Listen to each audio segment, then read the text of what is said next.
Good day, good people, and welcome to Whisky and Smoke News Network, your weekly whiskey, cigar, pipe, and pipe tobacco program where we cover the news, new releases, upcoming events, and we throw in an interview with someone in the industry or someone who is industry adjacent for good measure. We may sometimes joke around a bit. We may even, at times, be a bit scholarly, but providing you with some entertaining content for the next hour or so is our ultimate goal. With all that being said, please remember that you must be the appropriate age in your home country to watch or listen to this program, which is usually 18 or 21. So if you're not of the appropriate age in your home country, please stop watching or listening to the program now. But please do come back to the program when you are of the appropriate age in your home country, which is usually 18 or 21 years old. Let's go ahead and take a little sneak peek of this week's Pop the Cork in-person Part 2 interview with Tim Huels of the Whiskey Blendery in Oak Point, Texas. We talk about the trial and tribulations of getting the Blendery started, plans for the future, as well as a blend of other topics. Let's take a look. So it's cool to offer something a little bit different in Texas. Agreed. So to me, every distillery in Texas is very different. Mm-hmm. And some of those distilleries do source from MGP or blend it with their own stuff or that kind of stuff. But there was a big motivation to have like an experience-driven distillery. Absolutely, to get you involved, because there's so many people, and still so many people tell you what you should be drinking, what you should like, and you should buy this bottle. Yeah. And it's like, how? You haven't even asked me any questions on what I like. Like, how? Why do you think I should buy that bottle? All of that with Tim and more, but first, the news. In whiskey news, private label spirits surged as one of the top growing categories in 2025, contributing to a record $282.8 billion in U.S. store brand sales, up over $9 billion from the year prior, with liquor posting a robust 4.4% unit sales gain, nearly triple the rate of national brands. Retail giants like Costco and Total Wine & More have mastered the high-margin private label programs in spirits, where margins can exceed 60%. Costco's Kirkland Signature Spirits consistently rank among the top 5 in their subcategories nationwide, leveraging the retailer's massive scale as the former world's largest spirit seller and current top U.S. wine retailer. Total Wine & More, despite not unifying its private labels under a single brand, effectively guides customers towards in-house options through staff incentives and strategic store placement, often after drawing traffic with discounted national brands. This approach allows both chains to undercut branded products on price while preserving or enhancing the quality, capitalizing on consumer demand for value without sacrificing taste, especially as Gen Z's private label spending is projected to overtake boomers by mid-2026. As these dominant retailers continue expanding their sophisticated private label machines, put increasing pressure on smaller brands and suppliers less equipped to compete in a consolidated market.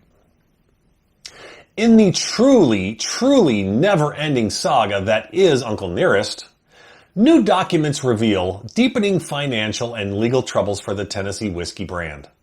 Since Farm Credit sued last fall over a default on more than $100 million in debt, court-appointed receiver Philip Young has accused founder Fawn Weaver and her husband Keith of commingling funds across nearly 500 transfers among at least 7 Weaver-controlled entities, including Grant Sidney, which he claims was used to conceal $20 million in loans from the lender. Young alleges the Weavers failed to fully comply with court orders to produce bank records, with 2 new accounts surfacing recently, and has filed an emergency motion to sell a non-revenue generating Martha's Vineyard house purchased with farm credit funds, citing multiple full-price offers. 3 additional properties, including a distillery warehouse, face separate foreclosure auctions. The receiver and farm credit assert the company is insolvent, owing upwards of $220 million, has not filed tax returns since 2018, and operated without proper financial controls. The Weavers counter that the business remains solvent, blame the receiver for declining sales, and argue their entities are legally separate. Farm Credit's filing sharply criticizes the Weavers' management, citing unpaid taxes, excessive debt, discounted future revenue sales, cash flow deficits, and unreliable records while highlighting Fawnweaver's admission of moving cash collateral to evade the lender. A ruling is expected next month with additional briefs due on the property sale. This is a tale that does not sound like it's going to end well. Stay tuned. Woodinville Whiskey Company, owned by LVMH, has unveiled a refreshed bottle design for its flagship American whiskey range, now rolling out to U.S. retailers and online starting March 3rd. The updated bottle retains the brand's iconic shape while elevating its ultra-premium positioning through a striking dual-texture glass, a clear smooth upper section symbolizing the purity and terroir of Woodinville, paired with a rugged lower half evoking the dramatic maturation climate of Quincy. Co-founder Orland Sorensen noted that the redesign honors more than a decade of craft heritage while aligning the brand's evolution towards older, more distinguished expressions. The refreshed packaging, accompanied by updated labels emphasizing 6-year age statements, applies to the core 4-bottle lineup: straight bourbon aged 6 years and straight 100% rye aged 6 years, plus port finished bourbon and applewood finished bourbon. Ilva Serrano owned the Busker Irish whiskey has launched its small batch single malt in the UK, now available exclusively on the Whiskey Exchange for £50. Triple distilled at the brand's Royal Oak Distillery in Carlow, Ireland from 100% malted barley, the 44.3% ABV expression is first matured in ex-bourbon barrels before a finishing period in Oloroso sherry casks, delivering a layered complexity with an intense woody character, subtle sweetness, nutty undertones, and a rich chocolate-like mouthfeel. Non-chill filtered and naturally colored, it joins the Busker's single collection, which includes single grain, single pot still expressions, all produced under one roof at Royal Oak. Annie Ingram, Prestige Trade Marketing Manager at Di Serrano International UK, described it as a compelling, accessible, yet sophisticated addition to the growing premium Irish whiskey category, despite a 5% drop in overall Irish whiskey exports in 2025, largely driven by U.S. market challenges. Eller's Farm Distillery in Stamford Bridge, North Yorkshire, co-owned by Ricky Gervais, has announced 3 Writings, its debut single malt English whiskey set for release later in 2026 at 57.9% ABV. Named after Yorkshire's historic East, North, and West Ridings, the whiskey reflects a collaborative, terroir-driven approach. Barley grown, malted, and brewed locally with partners Thomas, Fawcett & Sons, Castleford and T&R Theakston Brewery, Masham, then distilled, matured, and blended at Eller's Farm using extended fermentations, precise distillation, and carefully selected ex-bourbon American oak casks to prioritize flavor over shortcuts. Founder Chris Fraser emphasized the goal of creating a world-class single malt rooted in Yorkshire's 200-plus years of barley heritage, while Simon Theakston praised the shared adventure of extending brewing expertise into whiskey. The launch is supported by a 4-part documentary series on YouTube exploring each stage and partner: how great whiskey begins, the maltster, beer not wash, and the brewer's role in whiskey, where character is refined, the distiller, and 3 makers, 1 whiskey. Only 1,000 individually numbered first release bottles are available via the distillery's Evolution collection, which traces the new make spirits journey from 0 to 24 months. The Whiskey Exchange has launched 2 exclusive whiskeys for March: a 20-year-old Redbreast small batch Oloroso cask and a 7-year-old Mars Komagatake 2017 from the Sumo series, number 5. The Redbreast, a single pot Irish whiskey, matured in 3rd fill sherry cask and bottled at 60% ABV, delivers rich aromas of citrus, starfruit, lemon zest, incense, Turkish delight, dried figs, sultanas, apricots, spices, and seasoned oak, followed by a palette of dark and milk chocolate, orchard fruits, cherry jam, raisins, ginger cake, and spice. All of this for £275. The Mars Kamagatake, distilled at Japan's Mars Distillery beneath Mount Kamagatake, and aged 7 years in a bourbon cask before bottling at 57% ABV, offers tropical fruits, vanilla, and soft spice. As the 5th Sumo Series release, limited to 168 bottles, it celebrates the Tsukidashi winning technique with traditional washi paper labels inspired by sumo wrestlers' rituals. These are priced at £225 per bottles. Both limited edition bottlings are available now exclusively from the Whisky Exchange's London stores and online. Edrington-owned the Macallan is set to open its first UK domestic boutique this summer inside London's iconic Harrods department store, taking over the former Baccarat bar space. The new boutique will showcase one of the most extensive selection of the Macallan single malt Scotch whiskies outside its Speyside estate, featuring rare and limited edition expressions for both connoisseurs and curious visitors. Wame Ferraz, the Macallan's creative director, described the opening as a major milestone that expands the brand's London presence and delivers a boundary-pushing luxury retail experience in partnership with Harrods. Shared commitment to craftsmanship and creativity. Andrew Lewis, Harrods head of buying for food and wine and spirits, highlighted the deepening relationship and the boutique's role in offering an extraordinary opportunity to explore celebrated single malts in a space that captures the essence of Speyside Estate. The launch builds on the Macallan's growing global retail footprint, including its 2025 Heathrow Terminal 5 boutique and past interactive James Bond 60th anniversary activations at Harrods. Irish Distillers has released Middleton Very Rare 2026 Vintage, the 43rd edition in the prestigious annual series, and the 6th under master distiller Kevin O'Gorman, who has led the program since June of 2020. This limited bottling masterfully blends 3 single-pot still and 2 single-grain Irish whiskies drawn from the distillery's historic warehouses, including exceptional casks dating back to the 1860s. I would imagine that's actually the 1960s.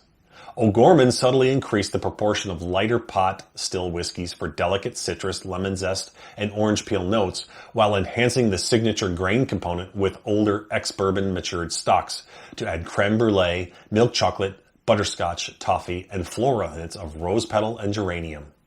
The result is a layered, elegant 40% ABV expression that balances spicy stone fruit from the pot still with refined herbal and floral depth from the grain, all presented in a fully recyclable paper secondary box priced at €240, 240 US dollars, or 220 pounds.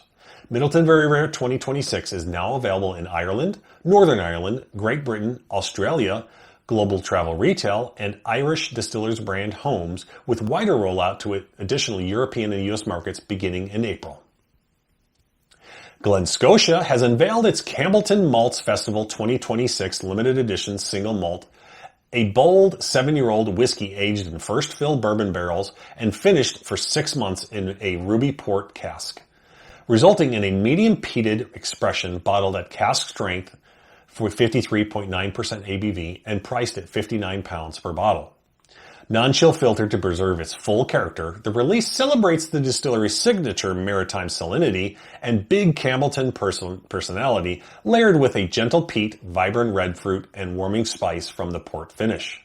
Master blender Ashley Smith described it as a true embodiment of Glen Scotia's distinctive style that evolves on the palate with an element of surprise.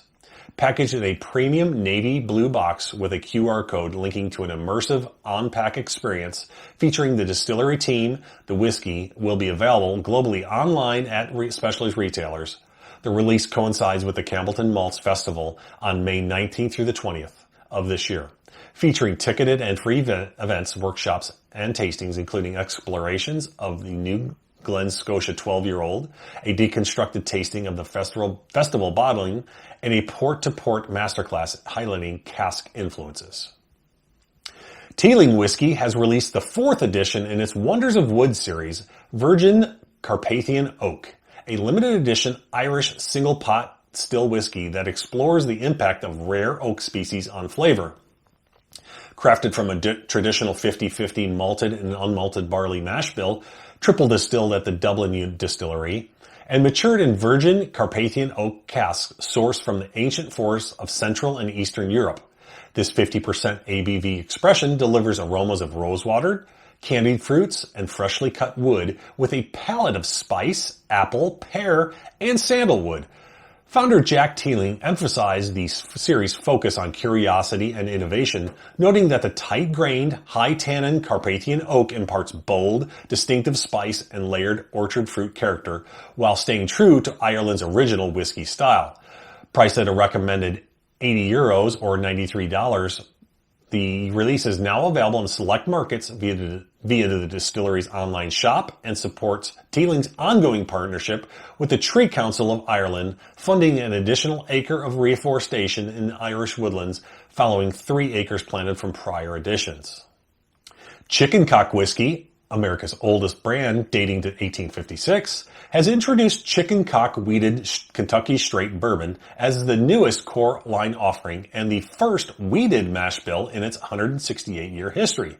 This 94 proof minimum 5-year-old expression replaces the small batch bottling, delivering a softer, rounder profile with velvety notes of cordial cherries, cream soda, caramel, baked dough, brown sugar, dried fruit, and gentle baking spices finished with well-rounded oak, all amplified by barrel char level 4. Director of Brand Engagement Will Woodington noted that while the brand's traditional high rye recipes emphasize citrus, butterscotch, spice, the wheated version leans into rich stone fruit and warmth, offering equally delicious, beautifully different sipping. Packaged in the signature honeycomb glass bottle with the iconic rooster emblem, Chicken Cock Wheated Bourbon is now available nationally with a suggested retail price of $54.99 per bottle.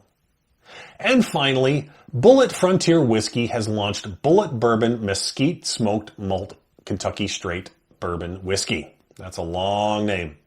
A limited first-of-its-kind release that breaks from the brand's traditional high rye style by removing rye entirely. This experimental bourbon uses a mash bill of 65% corn, 30% mesquite smoked malted barley, and 5% malted barley, where a portion of the barley is smoked over mesquite wood during the malting to impart natural smokiness without artificial flavors. Distilled in November 2018, aged at least 6 years, and bottled at 93 proof or 46.5% ABV, in the fall of 2025, it delivers aromas and flavors of caramelized sugar, sweet vanilla, warm mesquite smoke, oak brown sugar, and gentle barbecue-inspired warmth, making it an ideal pairing for barbecue while remaining smooth and approachable, neat, on ice, or in cocktails. Bulleit's whiskey R&D manager Phil Gallino emphasized the subtle integrated smokiness that rounds into richer complexity during aging. The brand manager Brian Blackiston highlighted the release as a bold continuation of the brand's restless innovation and craftsmanship. Priced at a suggested retail price of $49.99, it is available nationwide starting March 2nd, 2026, with limited distribution. In cigar news, Casdagli Cigars is introducing the Daughters of the Wind Rosado, a new variation of its popular line launching this summer. The cigars feature a distinctive sun-grown Habano Rosado wrapper from Costa Rica, a rare hybrid developed by IGM Cigars, paired with a Dominican binder and filler blend from Costa Rica, Nicaragua, and Peru, all handcrafted at the IGM factory in Costa Rica. Founder Jeremy Casdagli highlighted the excitement around the wrapper's elusive Rosado hue and its contribution to the blend's unique character. The Rosado will debut in 4 vitolas, a Robusto 5x50, a Toro 6x52, Figurado 6 1/5 by 58 to 60, and Box Press Torpedo 6x52. They'll be packaged in 12-count boxes with pricing aligned to the original Daughters of the Wind line. Shipments to retailers are scheduled for the summer. JRE Tobacco Company has joined the growing list of cigar makers honoring the United States' 250th anniversary with the release of the Aladino Declaration, a limited edition 6x52 Toro set to ship to retailers in June. Crafted entirely from the Ayaroa family's own Honduran tobaccos at their JRE facility, the blend details are remained undisclosed. Priced at $15 per cigar, each comes in 13-count boxes, a nod to the original 13 colonies, featuring the Betsy Ross flag on the exterior and the modern American flag paired with text from the Declaration of Independence inside the box. Prometheus will expand the Fuente Opus X series Heaven and Earth Rare Black line later this year with 3 new Diadema Vitolas, a 7.5 by 54, a 6.25 by 56, and a 5.5 by 60. These match the shapes of the Opus X Purple Rain Diademas and join the existing Rare Black lineup. Each features a Dominican wrapper grown at Arturo Fuente's Chateau de la Fuente farm, with the remainder of the blend undisclosed. All are handcrafted at Tabacalera a Fuente y Silla in the Dominican Republic. The cigars will ship to retailers by the year end in 10-count boxes alongside the previously announced Purple Rain Diademas and Gotta Fire KKP Special Reserve Diademas, with an assortment collection and new rare black accessories planned for future release. Altadis USA is shifting much of its cigar production to AJ Fernandez and Plasencia factories this year, including new regular production releases like the H. Upman Nicaragua by AJ Fernandez Sunrise. This Connecticut-style line features an Ecuadorian Connecticut seed wrapper over a Nicaraguan filler blend handcrafted at AJ Fernandez's main factory in Esteli. Offered in 4 Vitolas, Robusto 5x52, Toro 6x54, Magnum 6x60, and a Churchill 7x50. The Sunrise is described as a smooth, balanced, flavorful Connecticut done right by brand manager Gabe Diaz. The cigars will debut at the 2026 PCA Convention and Trade Show and begin shipping to retailers immediately afterward. Lampert Cigars is shipping the newest addition to its 1675 edition series, the Verde, starting Thursday, March 5th. Like previous color-named releases in the series, this full-bodied cigar is handmade at Agroindustrial Nicaragüense de Tabacos S.A. in Nicaragua, featuring a Mexican San Andreas wrapper and 5-year aged fillers. All 3 oval-pressed vitolas will be available at launch. A short Robusto 4x54, Robusto Grande 5x54, and Toro Grande a 6x56. While international markets will continue receiving all 3 sizes, U.S. retailers were offered the trio for this initial release, but will be limited to the Toro Grande going forward. Karen Berger Cigars will debut Overtime, a longer regular production extension of last year's limited edition, Halftime, at the 2026 PCA Convention and Trade Show.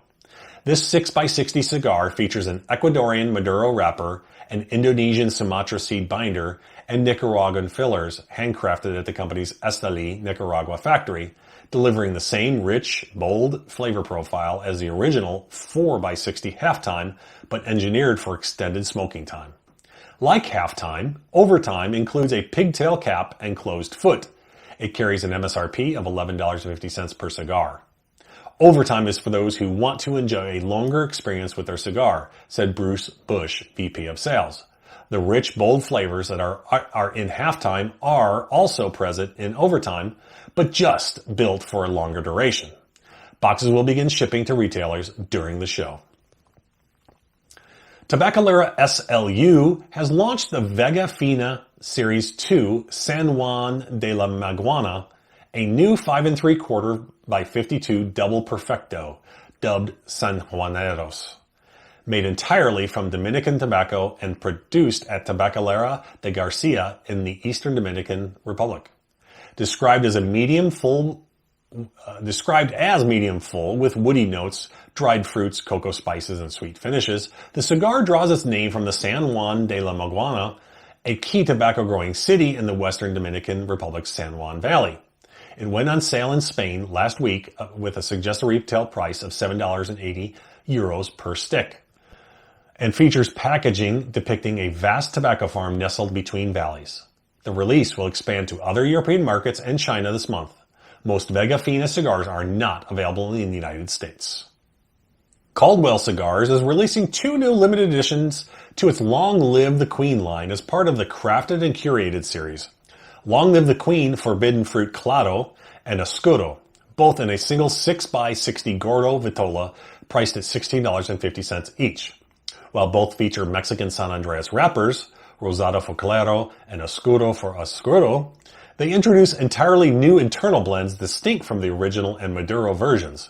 Claro with all Dominican tobaccos, Escudo with a Sumatran binder and Dominican Nicaraguan fillers, and are half-crafted at Tabacalera Mina del Rey in the Dominican Republic. Production is capped at 400 boxes per blend. Forbidden Fruit offers 2 unique 6x60 presentations of Long Live the Queen, said founder Robert Caldwell. Both featured Mexican San Andreas wrappers, one natural and the other Maduro, delivering a new experience that complements the Queen line. Shipments are expected late next week or during the week of March 16th via Laudisi Enterprises. Fratello Cigars will debut the Fratello USA 250 at the 2026 PCA Convention and Trade Show, a limited edition 6x54 Toro celebrating America's 250th anniversary. The cigar features a Nicaraguan wrapper, Pennsylvania binder, and fillers from the Dominican Republic and Pennsylvania, hand-rolled at Joya de Nicaragua in Esteli, and are priced at $20 per stick. Production is strictly limited to 250 boxes of 13 cigars each, and deliberate nod to the original 13 colonies. This project represents more than a milestone. It represents legacy, resilience, and the entrepreneurial spirit that built this country, said founder Omar de Frias. While unveiled at the show, the Fratello USA 250 is scheduled to begin shipping to retailers in early June. Domain Cigars will launch the Entropy Corona Heritage Cabinet in April, marking the debut of its new cabinet series. This 5x42 Corona features the same blend as the Entropy line, an Ecuadorian Connecticut broadleaf wrapper over Nicaraguan binder and filler, and is presented nude in 50-count cabinets with no bands or cellophane, evoking the traditional factory experience. Priced at $7 per cigar, the release is not production limited, but will have restricted availability through Domain's exclusive flagship partner retailers only. The company describes it as a modern take on wet packing with cigars, sorted into wheels and aged together in controlled rooms to create a unified, harmonious profile, then packaged in a high-barrier newspaper-style system designed to maintain long-term stability during transit and storage. Tradecraft Cigars, launched in the fall of 2025 by Gary and Robert Blumenthal, the owners of Tinderbox International, will debut limited edition vitolas for 2 core lines at the 2026 PCA Convention and Trade Show. The Gladius gains a 5.5x52 Bellicoso with its signature full-bodied blend, Mexican San Andreas Maduro wrapper, Ecuadorian Sumatran seed binder and fillers of Dominican Criollo 98, Ligero, Ecuadorian Puntiao, Pennsylvania broadleaf, and Pennsylvania Ligero. The Azorian adds a 5.5x46 Corona Gorda, featuring a 7th priming Ecuadorian Habano Rosado wrapper, Ecuadorian Sumatra seed binder, and a medium to full filler of Dominican Criollo 98 Seco and Corollo Ligero, Ecuadorian Punto Ligero, and Pennsylvania broadleaf. Both ship in 12-count boxes, limited to 150 boxes each, with extra aging, and begin shipping within weeks of the show. These are a couple of my all-time favorite vitolas, said Bob Blumenthal, and I specifically chose them as they highlight the nuances of the blends in a very lovely way and offer a different smoke experience when compared to the Robusto and Toro. Dunbarton Tobacco and Trust will debut the Cosmic Corona Sampler at the 2026 PCA Convention and Trade Show, featuring 2 each of 7 5x44 Corona vitolas. 5 are new Coronas for existing lines: Sobremesa, Brûlée Blue, Sobremesa Solita Red, Mi Querida Blue, Mi Querida Triqui Traca, and Sin Compromiso, while 2 are entirely new blends, Corona Alpha and Corona Omega, developed specifically as Coronas but unlikely to receive standalone Muestra de Saca releases due to low retailer demand for the size. All cigars are handmade at Fabrica de Tabacos Joyo de Nicaragua S.A. and Nicaragua American Cigars S.A. Founder Steve Saka explained that including these Coronas in a sampler format allows him to share the blends, as retailers are more willing to purchase less popular vitolas when presented as a special collection. Pricing, availability, and production numbers and exact release date remain to be finalized. Patina Cigars is adding a new Corona Gorda size, the Connecticut Copper, a 6x46, to its popular Connecticut line.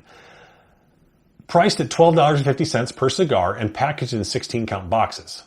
Like the rest of the line, it features an Ecuadorian Connecticut seed wrapper, Nicaraguan binder, and fillers from Pennsylvania and Nicaragua.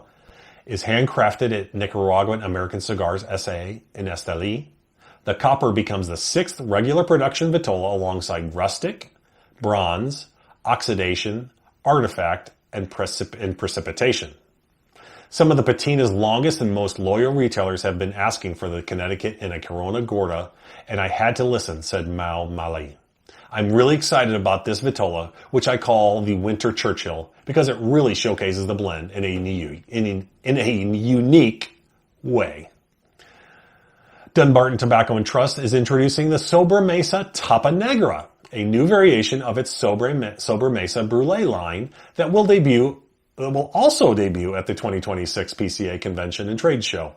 The cigar uses the same core blend as the regular Brulee, an Ecuadorian Connecticut shade G2BW wrapper, Mexican Matacapan Negro de Temporal binder, and the Nicaraguan fillers Condega CSG, Pueblo Nuevo Criollo, La Jolla Esteli C98, and ASP Esteli Hybrid Ligera.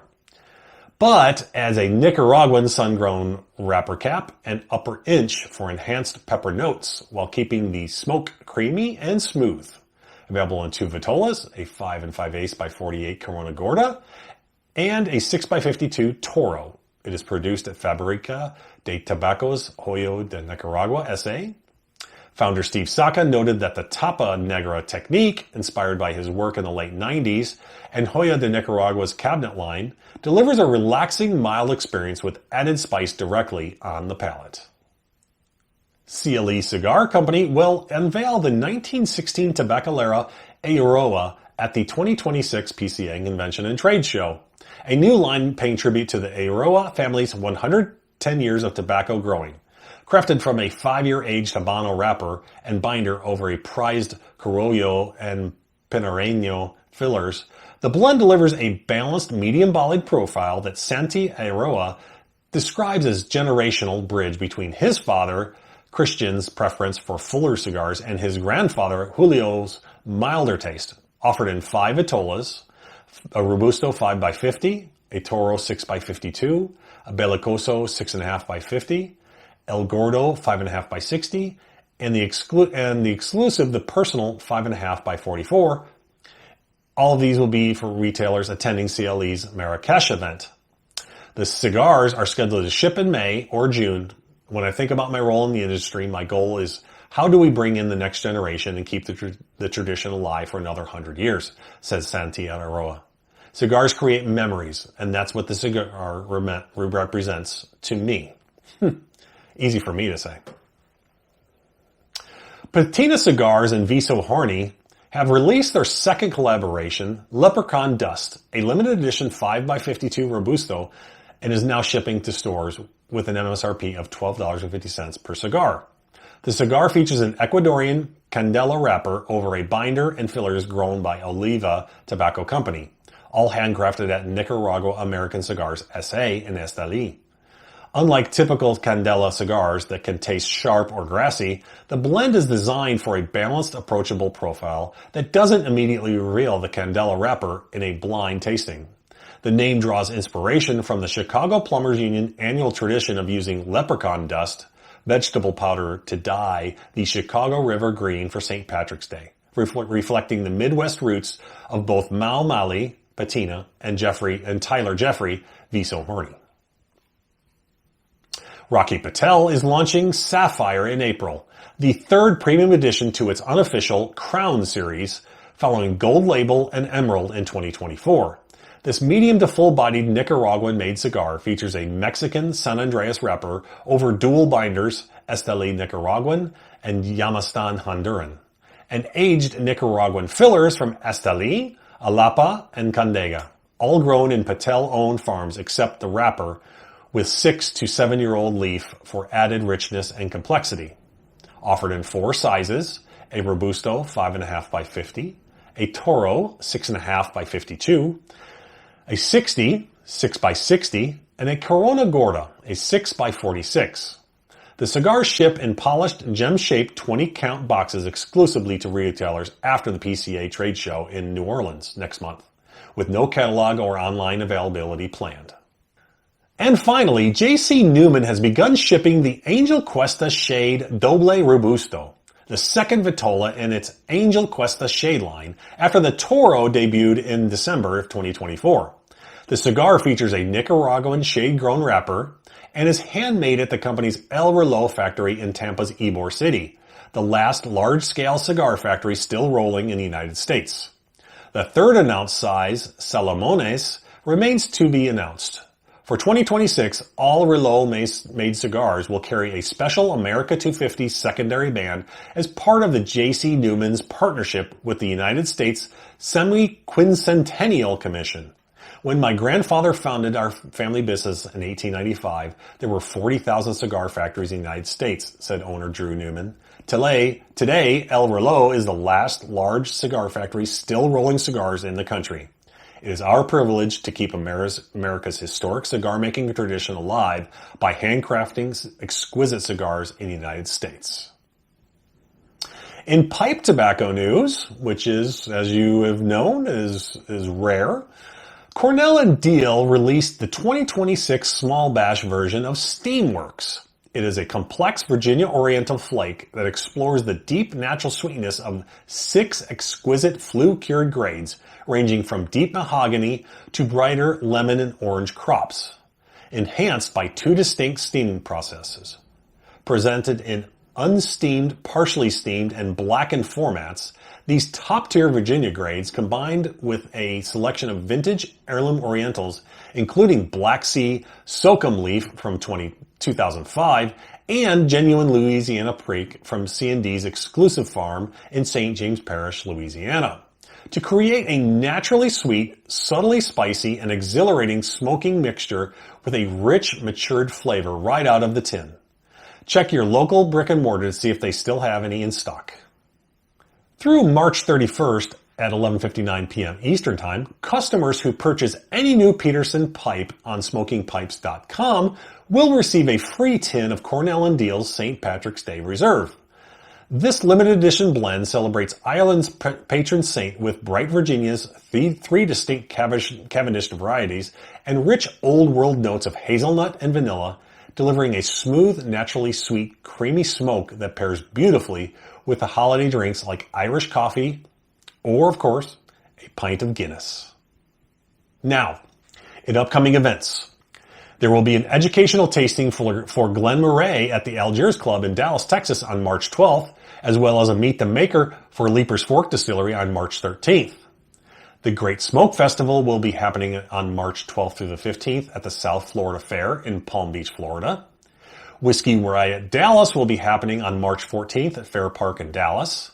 On March 16th through the 18th, the Beam Institute Industry Conference will take place at the University of Kentucky.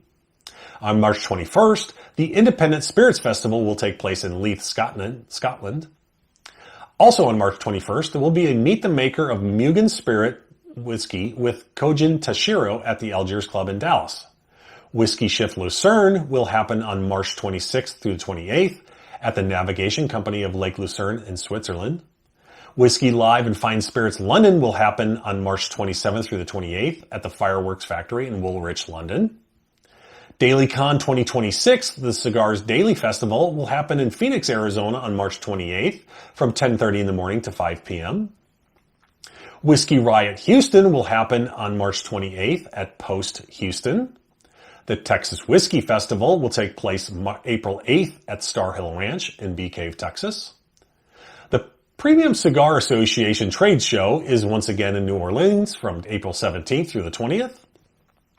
The Chicago International Pipe Show will be happening April 30th through May 3rd at the Hyatt Regency O'Hare in Chicago. The Spirit of Speyside Festival will take place April 29th through May 4th, all around the Speyside region of Scotland. Whiskey Live Melbourne will take place May 1st and 2nd at St. Kilda Town Hall. Malt Stock Down Under will take place at Ratho Farm in Tasmania on May 15th. And finally, Somerton Whiskey Festival will take place at the Lower Red Lion in St. Albans, England. And now we move on to part 2 of our Pop the Cork in-depth interview of the week with Tim Huels of the Whiskey Blendery in Oak Point, Texas. He is the owner and founder of the company. We cover the steps it took to actually get it off the ground, plans for the new location, and a whole bunch more. So please sit back, grab a dram, pour that glass, pick out a good stick, torch it up, grab your favorite pipe, pack the bowl with your favorite tobacco, and light away. Then listen to the interview. Please enjoy. So you mentioned the wood. Obviously, I know wood has so much to do with. Yeah, people kind of argue over how much the wood impacts. Like the highest I've heard is 80%. Yeah, especially on older stuff. Sure. And I would say 80's on the low end. Yeah. I mean, on the low end. On the low end. Okay. Yeah, I would say it's at least 80% of the flavors coming from the wood and the wood sugars and how it was toasted and charred and where that tree was harvested, how much sunlight it got. Was it on a hill? Was it next to all these other trees? At what age was it? Like, I mean, all those south slope, east, all those variables. Yeah. The GMO, the pesticides, it's I'm more intrigued by that kind of stuff. Correct. Yeah. And yeah, I'd like to. I mean, I got a wood guy in Missouri that he's got really cool stuff. But yeah, I'm. This sounds super nerdy, but I'm collecting like old white oak. Yeah. And especially stuff that I can trace back. Mm-hmm. That okay, here this one's 150 years old, and it was in this, this warehouse or this. It was made from this, and right. And I'd like to have another series. I don't know if I'll ever have time to do this, but I want to do this. Yeah. Have this like a exceptional wood series or something that tells the story of the wood, and then we'll bottle something as the control. Yep. People can come in and try the control, and then we finished it on this toasted wood with this story from 150 years ago. Exactly. And can you taste a difference? Yes. And it's, oh man, it's gonna cause a lot of people to nerd out. Oh yeah. And also realize like how important the wood is. Yeah. So I mean that was the motivation behind our first Russell Feather release, because we got some of the old rickhouse wood from the single rickhouse C that was taken down, that was built in the 1940s. And that's from Wild Turkey, right? Yeah. Okay. Yeah. Right. Camp Nelson. Yep. And it was like, man, that wood over there is still, you can still see the rick numbers painted on that. Oh, on that wood. yes. Okay. Got it. So some of that was white oak, tight grain pattern, old growth, and then cleaning that up, toasting it. And the whiskey that you're drinking was finished on the rickhouse wood over the years that was weathered, and the whiskey's dripping on it and all that stuff. Like that's pretty cool. Like to drink something that's a tribute bottle to Jimmy Russell absolutely. But then to be drinking a little bit of history too, and that was the one that we made the display boxes out of the rickhouse wood too. So now you're getting a piece of history, drinking a little piece of history, and that's pretty cool. Yeah, that's the beauty of Kentucky, is that you have that history there to pull from, whereas you don't here in Texas. I mean, again, it's less interesting. It's less interesting. They're getting better, I think. Yep. 100%. In particular, there's two that I can think of that are really good. You going to name them or no? Well, I will, I don't mind. Iron Root, I think, is doing fantastic stuff. And Still Austin. Yep. Those two, in my mind. And I still like and then I would add the third 1845 Miguel. Yes, absolutely. Agreed. Like his 4-year stuff, grain to glass, is super impressive. He makes a whiskey called Texian. I don't know if you've ever had his Texian. Yeah. Blew me away. It's really impressive. Well, to go grain to glass and 4 years in, his first iteration of this, it's like a home run. Yeah. And it's like, man, that's scary to me. Yeah. Like, man, waiting 4 years, like having that whole investment and then waiting 4 years to find out if you did it right or not, or have to start over. And he knocked it out of the park. So that's, I mean, good on him. Exactly. Those are. I would say I agree. Those are the top three in Texas that have the most potential and are creating creating the best currently. stuff. I mean, the big guy. Well, I mean, everybody's always going to say Garrison Brothers. Nothing wrong with the Garrison Brothers. I mean, actually, I've only like some of their found stuff. one bottle, one single barrel that I enjoy drinking Yeah. of that. Yeah, it's everything because I have quite a few of their bottles. It's hot. Usually drinks a little hot.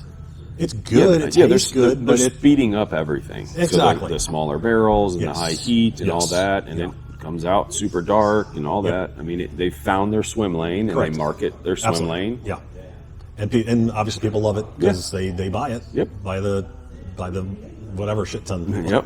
Yeah, they're doing good, and Exactly. I'm glad they're doing good. Exactly. Yeah. In fact, I'm going down at the end of the month.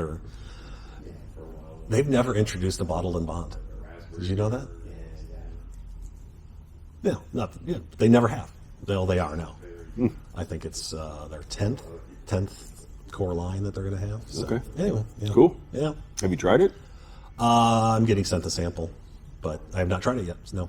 But I'm sure it's going to be very similar and just lower proof. 100. Well, I guess their small batch is like 92, Okay. something like that. Anyway. Yeah. So it's cool to offer something a little bit different in Texas. Agreed. So, and to me, every distillery in Texas is very different. Mm-hmm. And some of those distilleries do source from MGP or blend it with their own stuff or that kind of stuff.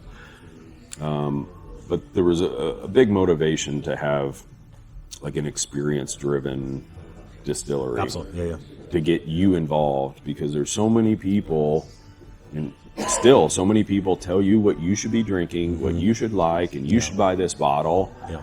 And it's like, how? You haven't even asked me any questions on what I like. Like, how? Why do you think I should buy that bottle when you don't even know anything about what I like? Right. So I was kind of tired of that, and another reason why you can try anything before you buy it here. We want you to like be happy with your purchase. Exactly. Yes.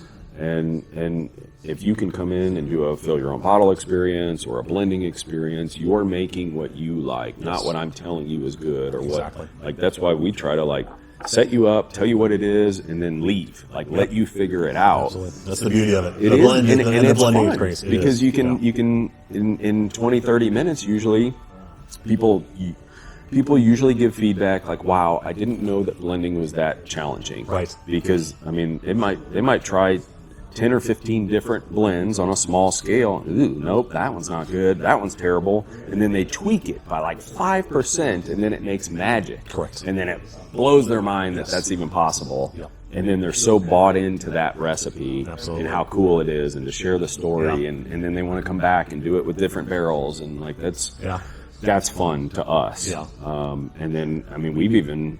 And a lot of people are like, here, Tim, Richard, try this, because they always want to get your feedback. You guys and some do know of what you're doing. Some of them are very good, and some of them, like, we've been blown away by, and like, hey, like, you cool if we scale this up, and like, we'll sell it in the gift shop, and so it's kind of fun for us because we're collecting that data too. Correct. Yes. Yeah. And figuring out which barrels play well with others. So if I know one single barrel from this lot blends well with this single barrel from this lot, odds are sister barrels of the two will also blend well. Maybe not quite as good, but it's not going to be like, oh, they're not compatible. Correct. And sometimes we get barrels in that are not compatible, Yeah. and so we try to vet those. Richard will try, before the blending experience, he'll try the 3 barrels to make sure that a third, or whatever, that it's not offensive, or that if, like, sometimes one barrel just completely wrecks it or takes over. Correct. And we try not to do that, because then then they usually end up omitting that barrel, because you could put 5% of that barrel in, and it just takes over. Yeah. So we try to put barrels that are good individually. Like I always say, like, all right, if top tier quality, single barrel quality, give me like one step below that, because sometimes we kind of learn the hard way, like giving our top tier stuff to blend, and then people can't make anything better. Then that's kind of deflating. That hey, this is good. Let's just bottle that. It goes back to your original blending. Good point. Bring some average stuff, and let's make better stuff. Yeah. And I'm not saying you're putting out the average stuff, but you're not you're not taking your best barrels. We want, because the beginning of the experience is trying the 3 single barrels on their own, just to get information, take notes, what the flavor profiles are, because then intuitively they're going to say, "Oh, I want the caramels from this one, but I want the rye spice from this one, or I want the the heat and the proof from this." So in their mind, this plus this equals the super whiskey that they want, and then they figure out, oh, it doesn't work like that. No. And then that's when they usually ask questions when the first time comes around, and it's like, hey, well, why don't you try this or try this, and then they start tweaking it, and they usually get there, but they're the ones getting there. We're not telling them how to do it. No. So that's, you might give them slight suggestions. If they can't come up with something, and it's usually they're really close. And then we can try it and be like, all right, well, just bump that up just a little bit. Bump this one up. Or, hey, take that and inverse that. Instead of 20-80, do 80-20. Because a lot of times it's not intuitive to where, oh, man, a little bit of this kind of takes over, so let's keep reducing it. And then I'm like, no, make that your base. Like, flip that. Just see what happens. And then, oh, wow. Or I think this has happened to you before, too. To where their least favorite barrel, people usually omit it. Like, that's not going to make it better. But sometimes we intentionally tee it up to where we take the least favorite, the lowest quality barrel, and you have to add it to the blend of the other two to make something great. And that's kind of fun.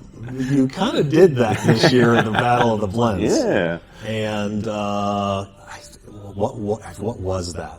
It was a single malt, right? That you had in there? Mm-hmm. And everybody was like, oh. Even our group was like, oh, no. And we almost, I think we did pretty much omit it. But the secret was, like, supercharging it, putting, like, almost that as the base, and then adding the other stuff to it. If I remember correctly, I mean, there was a few people who did that. Yeah, it was like 1 or 2 to where they went heavy on the single malt. And then I was shocked. Was it single malt that was the... Okay. That was the polarizing one that most people loved it or hated it on its own, and I know you're a single malt guy, but then when you're blending with it, it typically is dominant in the blend. And but you can make it to where it's good. You just have to find the right ratios. Exactly. Yeah. And we had some people take, use 60%, 55%, and then it was really well balanced to where I thought it was like 5% of the single malt in, but then when tasting it, it's like, okay, you used just a splash, and they're like, no, it was like 60%. It's like, whoa, because something happens when you blend stuff at the right ratio. Like it's unpredictable. So when you find the right ratios, it adds to the mystique of like how does this even possible? Well, one of my most favorite blends that I've done here was, you guys, I think you guys were looking at me like, what the heck? But it was, I mixed light whiskey. You had some light whiskey at the time, some wheat whiskey, and what was the other one? Just some corn whiskey then. And I thought I still got a bottle or 2 of it. And, what was the name of it? Do you remember? Because that would have been a while ago, right? Yeah, it was probably last spring. Llewellyn, it was a weird, something cornfoot. I made it.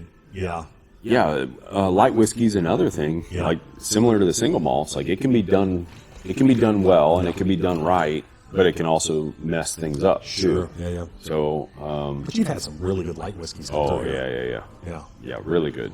Yeah.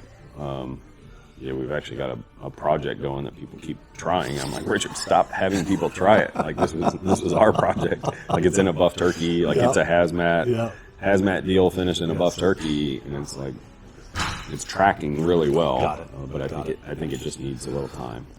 So one of the things that have you brought in any other non-American whiskey? Not yet. Okay.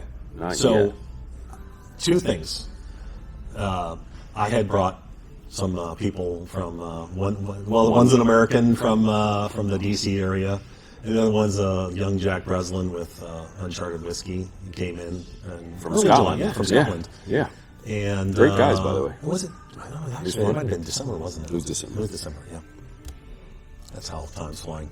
Yeah, and I didn't even know that they were gonna bring samples Right. with them or anything. And then when I heard they did it, it's like, okay. And do you really want to do this? Because I'm not a huge Scotch guy unless it's good. Yeah. I mean, I appreciate good Scotch. Yes. And it's relative to me, obviously. Yeah.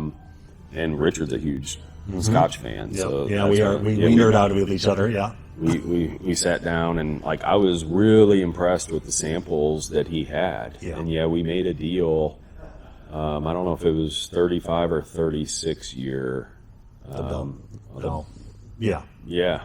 Belvani. Yeah. I don't know. We could say it. We just can't put it on the label. Yeah. I was blown away. Yeah. Did you try that? I tried it. I know he only had. I know you had a tiny little bit of it, but yeah. Holy crap. That was good stuff. Yeah. So and I told him the kind of prerequisite, like, hey, if we're gonna bring something else in, like it's gotta be unique and it's gotta be a showstopper on how good the quality is. Yeah. So even some of the other stuff was good, and I was actually impressed that I liked Like the Altmore. the Altmore. Yep. Is that? Are you going to actually bring some of that in? Because I know We're talked trying. about it. He doesn't have that yet. Okay. Because that was the 8 year. That was like the base think stuff so. that you would then be I able think to 8 or 9 year. do. Be able to do something. Which I was with the impressed blend. with how good it was. It was. At that. It was, and even especially how light it was. So yeah, light colored and everything. I told him I wanted both of those. Okay. So he's still working on the Altmore. He's Yeah. got the Belvini. And so That's fantastic. we did a deal on it. I would assume maybe this month, maybe next month. Really? We'll bring it in. Yeah. Good deal. Yeah, and there won't be a ton of bottles of No, it. there but it'll won't. be. And I don't even know. It was less than 100 bottles, right? No, I think we're getting around 120 or 150 bottles total of it. Yeah. But I mean, and I can't even remember if it's 35 or 36 year. But I mean, it's It was right there, 35 or 36 years exactly. and it's special, and it was very, very good, and it takes something like that. If I'm going to branch out into it, I'm not opposed to branching out. Like I don't want to. It's not going to be like a staple. Like hey, we're always going to. Hey, we're going to blend with Scotch now, and like that kind of stuff. I don't see that happening. But if I can, it'd be a niche. Yeah, if I can to where we do have some people come in and talk about Scotch and hey, what do you got this or that? Like I can see us adding some diversity to what we have. So our core is always going to be American whiskey, bourbons and rye mostly, and then if we can branch out into something else. And then who knows? Like, there's not a lot of people that are blending Scotch and bourbon together. Yeah. And I mean, I don't even know. What does that do? Have you even tried that? I have not tried that. No. Well, it has to be able to do something because they're using a lot of it. But 90% of Scotch is actually matured in old bourbon barrels. Yep. So you would think that it would play well, right? But yeah, just another avenue for us to try to see what's going on. But yeah, there is a new one of the actors, this celebrity kind of a thing. It's called McTavish, and he's taken bourbon and putting it in Scotch barrels. Yeah, I've seen that, but not actually like blending the two distillates together. Yes, right. Yeah. So yeah, who knows what the future holds? What about? Well, you mentioned. Introducing people to new things. I mean, you kind of did the same thing with the single malt, bringing that in. Yeah. And I think people were pretty surprised at how well it did and how well it was. Yeah, and the first impression of people were like, whoa, like, I like this, or man, I can't believe how fruity it is, or how tropical it tastes. And because some of the single malts had a lot of malt and some didn't have a lot of malt. They were more fruity. Mexican wedding cookie was a malt monster. Yeah, or the maltster. Yes, those were heavy. Yep. Which, if you like that, it's great. That's your swim lane. Sure. And those were at a good price point and good age, and we ended up finding that exact lot and buying 30 more barrels of that. Yeah. Now, and I probably overpaid for those, but I'm letting those ride. Yes. and getting some more age on them. Yeah, absolutely. So Right. Yep. like, yeah, and probably this year we'll do another round of That's good. That's good 5 for, to 8 barrels, and then next year we'll do another 5 to 8 barrels. But and, each year they're getting more age. And Yeah. No, I understand. Yeah, and I think they're only going to get better. Yeah. I think they're just like getting into the pocket. Yeah. So I'm excited to see where those go. What about Canadian whiskey? Have you ever thought about any of that? Yeah. Have Yeah. you ever had any of that in here? I brought samples in. Yeah. And I'm not opposed to it. Okay. I I'm haven't- always surprised at the age of Canadian whiskey that you could find is like, Yeah. it's not uncommon. Sure. 20 plus years. Yeah, 20 Yep. plus year. It's crazy. Yeah, we actually had a lead on some barrels, and then we were going to bring some in, and I thought the deal was done, and sent them the money, and then something happened, and miscommunication on something, like no deal happened. And it's like, okay, whatever. Yeah. But yeah, and that was like high proof stuff, like 150 plus, like 150 to 160 proof, 20 plus year. And it was a little hot. Had potential, but man, we made some, just with the samples we got, we made some killer blends with it. So it was like, man, so I was excited just to use it as a blending, Right. Like almost similar to like a light whiskey, to where, okay, we might find some single barrels of it, but I'm pretty confident we can make this better. Was that corn whiskey? Because from what I understand, yes, I'm how trying to they think do what it in Canada is, if they have a wheat whiskey, it's literally 100% wheat. If it's corn whiskey, it wasn't it was 100% not. corn. Okay, so there was a corn, there was a mash bill. Yeah, Okay. I want to say it was around 65% corn, Okay. somewhere around there, if I had to guess. So it was a Canadian bourbon. With just a little bit of rye, Yeah, and then more malted barley than rye. got it.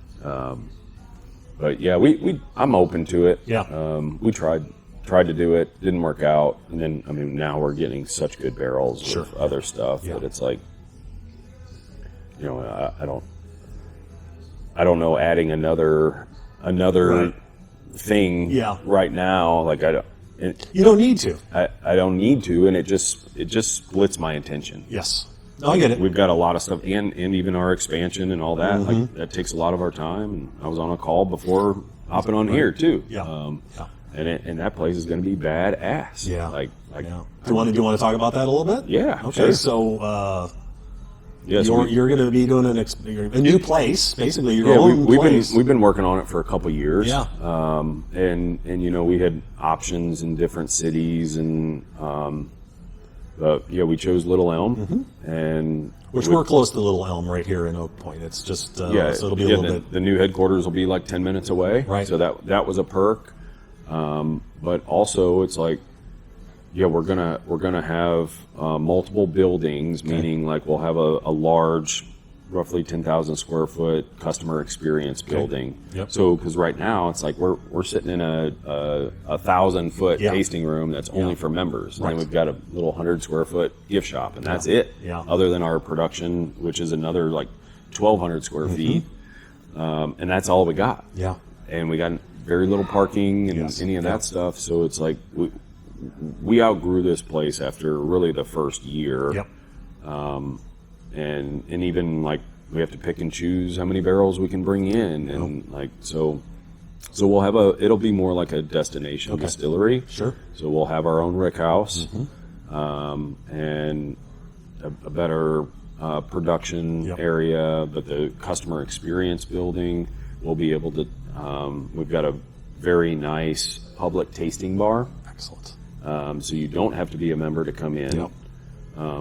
And try whiskey neat. We'll have cocktails. So we're going to do probably 5 cocktails, but do them very well. And these are our signature deals, and everything will be made in house. So not sourcing anything outside. Like even our own bitters. We're going to make our own bitters. Fantastic. So everything will be made in house. Okay.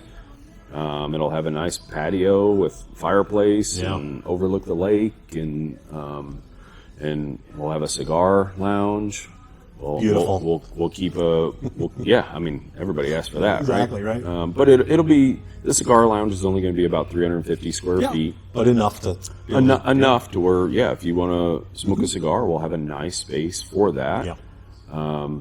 The VIP area, the members area is, man, it's going to be killer. Nice. I intentionally made the bar here, modular. So we're taking this. Take that with. Yeah, so this back bar will be in the members lounge of the new place. Yeah. Kind of nostalgic. Yeah.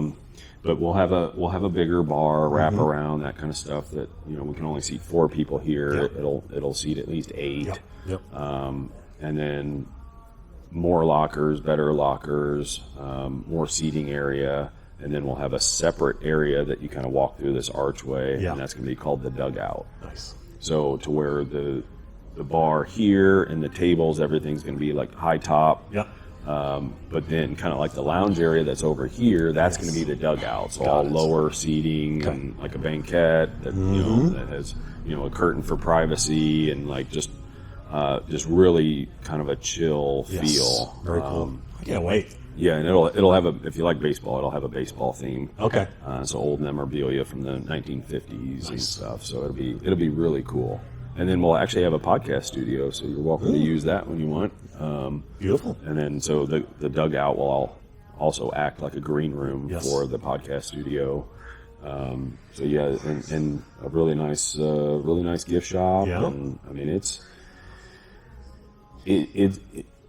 it's going to feel like you go back in time. Yeah. And one of the changes that was kind of important to me, which might not be popular to some, but I think they'll get it after they experience it, that the members lounge, when you walk in, you're going to have to check your cell phone.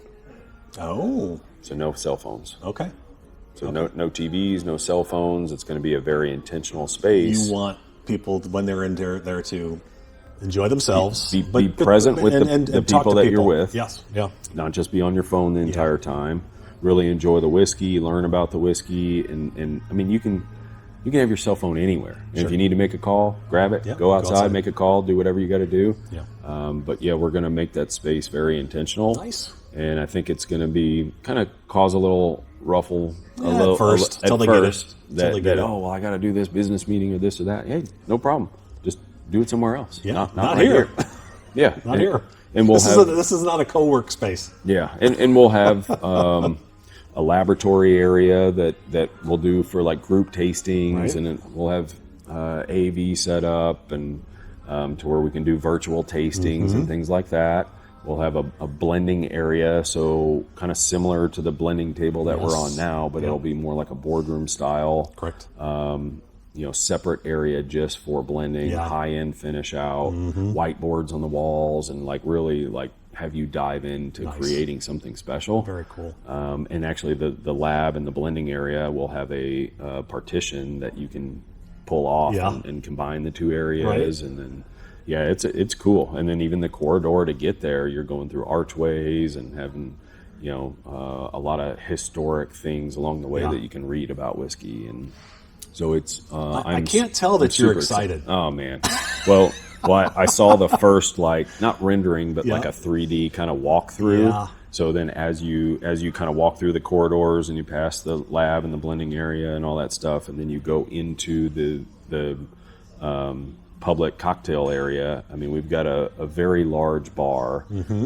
It's going to have a middle column that's going to look like an old column still. Got it, yes. So, and it's going to go straight up to the second floor and go through the floor. And then we're going to, a lot of our bottles are going to be wrapped around there. So it's whiskey neat, only around, and you're the first person I'm telling this to, because I kind of keep it, hey, until it happens kind of thing. But I just had the call, so I am excited about it. Fantastic. But I saw the first rendering of if you were walking through and then seeing the bar, and it's like every corner it adds a little mystique. Yes. And it's pretty cool. And then certain areas that you can be in, you can't be in, or members can only do this. So we want to keep the exclusivity, and we are going to have, similar hours to what we have now, so it's not going to be like a bar or a sports bar or anything like that. And I think you're not going to be able to stay there till midnight. No. Yeah. Nope. I mean, we're still going to close at 6, but then we'll have private events and things like that. Yeah. So from 6 to 9, really similar to what we do now. You can book the space, or we'll have enough space to where we can do wedding receptions and cool stuff like that that we just can't do now. Right. I mean, we turn away that because they don't know that we're this small. Yeah, exactly. And it's like, no, we only have 20 seats. Right. Like we can't do that. Yeah. So yeah, I'm super excited about it. It's going to be incredible. I think it's going to even exceed my expectations. We got a really good build team on it, and seeing it for the first time this morning on like a 3D, like even the gift shop, like I couldn't. Our designer Simone, she set up to where when you walk in, she's like, okay, the first 6 feet are like this decompression zone. Let's put up 2 chairs, because I'm like Mr. Optimization, like, hey, how much stuff can we fit there to sell and all that? And she's like, no. Nope, we need the feel to feel right. So two chairs there. I have a fireplace here that's like decommissioned that will, you can have racks of like clothes in the fireplace. And I'm like, okay. I really didn't make sense until this morning I saw it. And the fireplace like goes up. I was like, oh, that's badass. Okay, yeah. So, and we'll even, because like what we learned here, because people that want to come in and buy bottles, okay, they're staying in line and they can taste it, so that takes a little time. Then you come in, hey, Tim, I'm here to pick up my bottle. Yeah. And it's like, okay, yep, we'll be with you in 1 second. Well, now that's going to be separate. We'll have a separate pickup window just for private barrel selections. Yes. So all the whiskey clubs that we deal with, there'll be a separate window off to the left from our normal, area where you check out. Yep. Where you can go straight there, pick up your bottles, and not have to wait in that same line. Right. So, just a lot of things that we've learned. There's a lot of moving parts. Oh, it's, way more than I thought was even possible. Yeah. Just crazy amount. Like even now, like I thought we could have like stuff moving and shaking and get permits. It's like no. We have to have the layout and the furniture because we have to know where to drop the lights and have, okay, do we put a drain over here? Like we have to have all that stuff figured out, which you probably know, but I don't. We've learned that there's so much work. I mean, hours every day I'm spending on that. Yeah. When it's going to be worth it. Oh, it's going to be incredible. It's going to be worth it. Yeah, it's going to be incredible. And I mean, we've still got hundreds of people on the wait list just to join this now, and they don't really have a clue on like how cool this next place is going to be. Yeah. So roughly what time? I mean, time frame? What are you thinking? When do you think you're going to break ground? I'm hoping April. Okay. I'm hoping April. Okay. So we got city council approval. We got so we're really just working on. I saw your video of everybody joining in. That was good. Yeah, we had a lot of. There's been overwhelming support of it, and which is humbling and just a really really cool thing. And I want this to be something for the community that the community enjoys. And so I'm. Well, I've already been able to see that you have ingratiated yourself with this Little Elm. I mean, you do. I mean, you've done stuff with their. Yeah, and even the surrounding. Yeah. Like, right. Yeah, it's.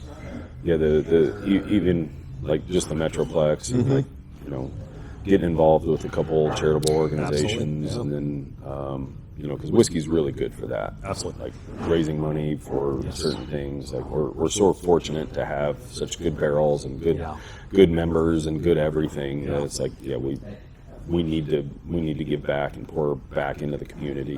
It's that kind of stuff we've said from day one that we wanted to do. So I believe that's the case. It's the people I've met through whiskey are amazing people. And you get to try some really good whiskey. And I was trying to think, we were talking about this the other day, why is the whiskey community so special? And it's like, I think the generosity of those people and sharing bottles that are special bottles or like really expensive, or it's like, hey, and then like a level of like grace isn't the right word, but like that you give to somebody that like they don't deserve it. Like they don't they didn't do anything to deserve trying this $2,000 bottle. Yeah.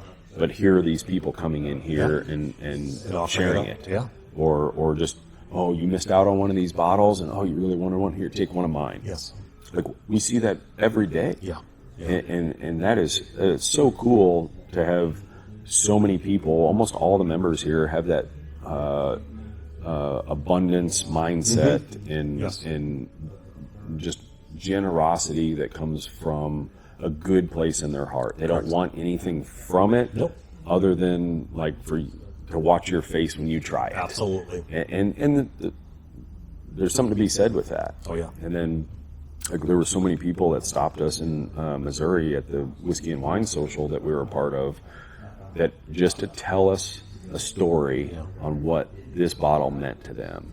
And like, you know, one guy was talking about his plum pipe tobacco and how that like became a special bottle between him and his dad. And like, you know, or another lady was telling me about, oh man, I got this, and now this guy's been hooked on your stuff ever since. I started that. Yeah. I gave him his first Blendery bottle, and now he's got 200 bottles. Yes. And, so that's kind of cool to see, because I mean, you really don't see the entire impact of what you're doing and how special whiskey in general is. Because when you drink whiskey, it's unlike anything else, and it almost always invokes a memory. Yes. Like for Richard, like the candy stores he used to go to as a kid, and that's a lot of his tasting notes. Yes. Twizzlers and this and orange, you know, whatever. And it's pretty cool that a spirit so special as whiskey can like just make you remember something from 15 years ago. Absolutely.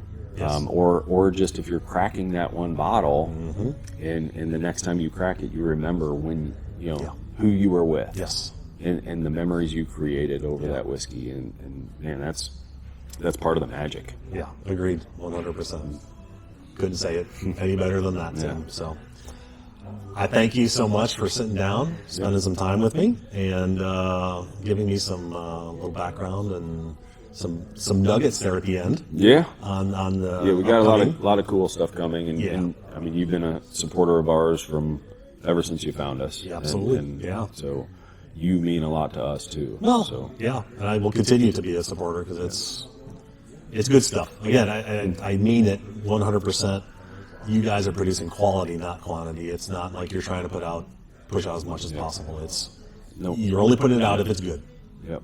So and hopefully, and that's one of the challenges of expansion. Like, how do you expand with demand goes up, and how do you keep the quality? And I mean, we talk about it every week. Absolutely. Like, we have weekly meetings on Tuesday to discuss that. Like, as demand keeps going up, how do we keep the exclusivity side of it? How do we keep the quality to where we don't want to lose what we've built? Because that then it would be all for nothing. That is a quandary of growing. Growth. I'm confident.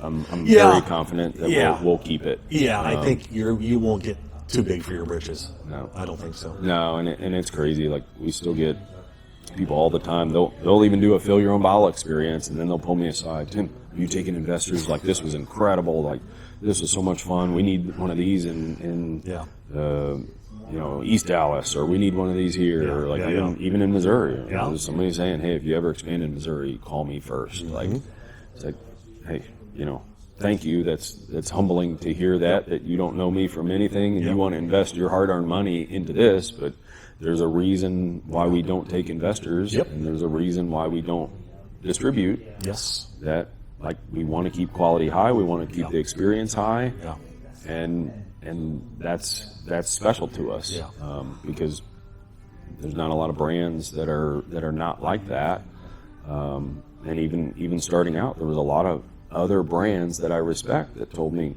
Tim, you're not going to make it. Like, that you can't do it. You can't support yourself and grow if you don't have distribution. It's like, okay, but I'm going to try. So and seem to have made it work.